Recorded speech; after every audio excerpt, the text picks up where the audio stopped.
Jadi banyak banget sahabat channel yang bertanya, kok kasasi Nikita Mirzani itu lama banget sih bang? Kapan sih selesainya? Jawabannya begini.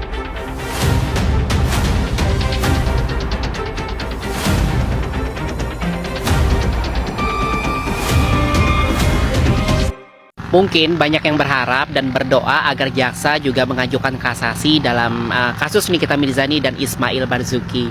Tapi setelah melakukan penelusuran langsung, netizen channel menemukan satu fakta yang penting dan perlu kita luruskan. Jadi sahabat channel, berdasarkan data perkara ya di Pengadilan Negeri Jakarta Selatan, melalui sistem SIPP yang tercatat sebagai pemohon kasasi adalah Nikita Mirzani dan Ismail Marzuki.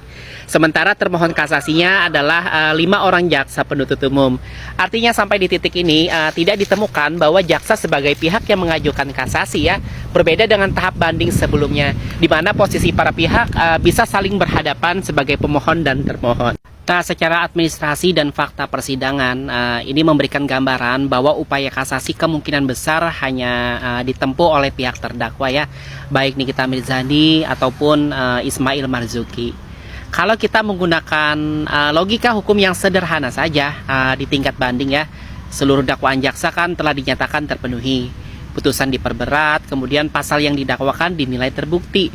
Jadi ya wajar banget kalau misalnya jaksa tidak mengajukan kasasi. Jadi dalam kondisi seperti itu memang tidak ada urgensi lagi ya yang rasional bagi jaksa untuk mengajukan kasasi. Karena posisi mereka memang secara hukum sudah dikabulkan. Justru langkah yang paling masuk akal adalah bertahan sebagai termohon dan menunggu penilaian Mahkamah Agung. Makanya aneh ketika muncul narasi bahwa jaksa berharap kasasi dikabulkan. Penting untuk dipahami konteksnya sahabat channel.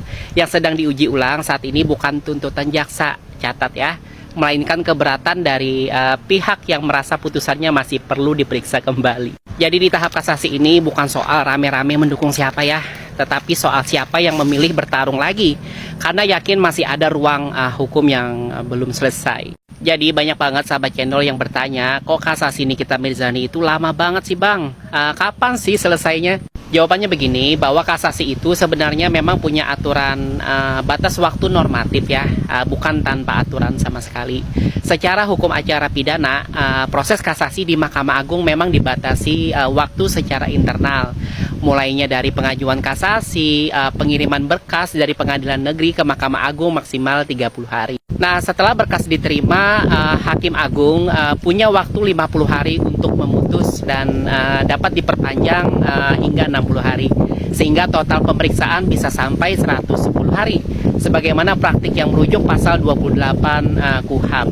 Jadi kalau dihitung keseluruhan, termasuk tahapan administrasi dan minutasi ya, target penyelesaian perkara kasasi berada di kisaran 250 hari atau sekitar 315 hari bila termasuk penyelesaian minutasi. Tapi perlu juga dicatat ya, yang sering menjadi publik itu merasa lama ya, bukan di ruang sidang, tapi di tahap administrasi khususnya minutasi.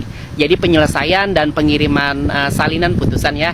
Nah di tahap inilah dalam praktik sering banget terjadi keterlambatan. Jadi kalau hari ini putusan kasasi Nikita Mirzani dan Ismail Marzuki belum dibacakan, itu tidak otomatis berarti melanggar aturan ya.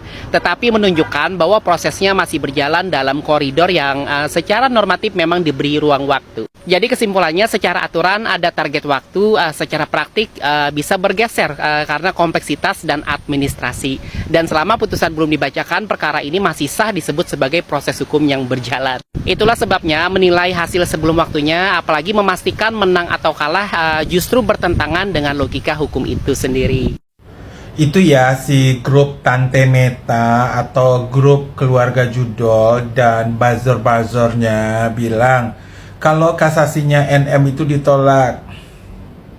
Hebat banget. Hebat. Bisa lebih tahu daripada aparat itu sendiri. Bisa lebih tahu daripada hukum itu sendiri. Atau jangan-jangan memang mengendalikan orang dalam atau memang mengendalikan aparat itu sendiri. Iya kan? Kok bisa tahu kalau kasasinya NM ditolak? Padahal setelah dicek kasasi NM itu belum ada hasilnya.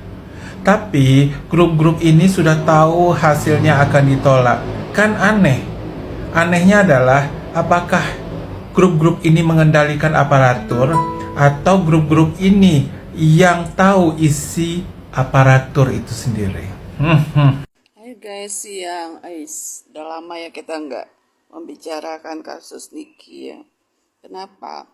Kalau kita bicarakan terus, sepertinya itu antek-anteknya si RG, pengacaranya itu makin memanas saja, ya. Jadi kita nggak usah menambah ricuh aja lagi, biarkan aja.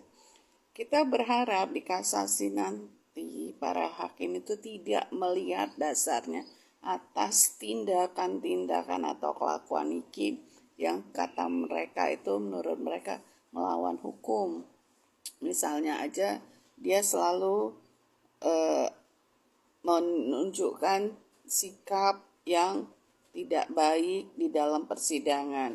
Semoga aja itu bukan jadi dasar daripada hukum ataupun daripada hakim-hakim dalam kasasi tersebut. Karena kalau dilihat daripada semua yang sudah ada ya dalam pelaksanaan sidang, penangkapan ataupun penunjukan dakwaan mereka itu nggak benar.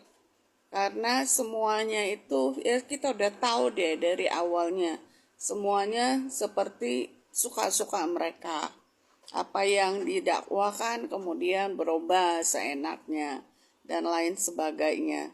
Ya, kita harap aja hakim nantinya bisa melihat semua itu, bahwa apa yang mereka tunjuk, apa yang mereka tuduhkan kepada Niki itu nggak benar. Dilihat dari cara-cara mereka. Ya, kita berharap itu juga. Kita tahu pasti bahwa para jaksa itu adalah jaksa-jaksa yang juga tidak menunjukkan sikap yang nggak baik pada saat persidangan.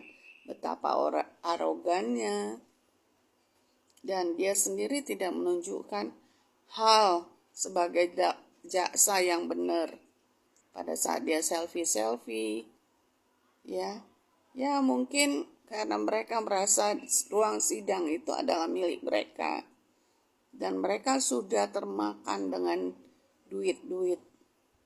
Saya bingung ya ketika kemarin tuh ada penangkapan jaksa.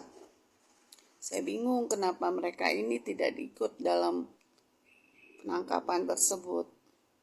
Padahal udah banyak laporan bahwa jaksa-jaksa ini adalah jaksa pemakan duit.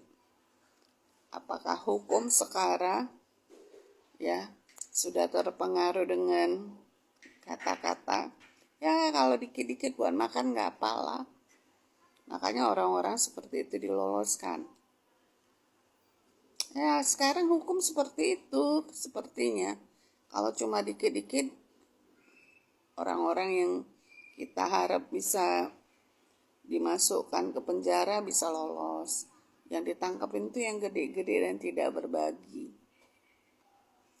Ya mungkin jaksa-jaksa ini seperti itu. Jadi kita lihat aja nanti ya guys ya. Kita terus berharap, kita terus berdoa jaksa-jaksa yang gak benar ini tertangkap. Dan dalam kasasi nanti kita dipertemukan dengan seorang hakim yang benar-benar jujur dan bertindak adil. Karena apa yang mereka lakukan terhadap Niki itu nggak adil. Oke, itu aja. Makasih. Salam Ida.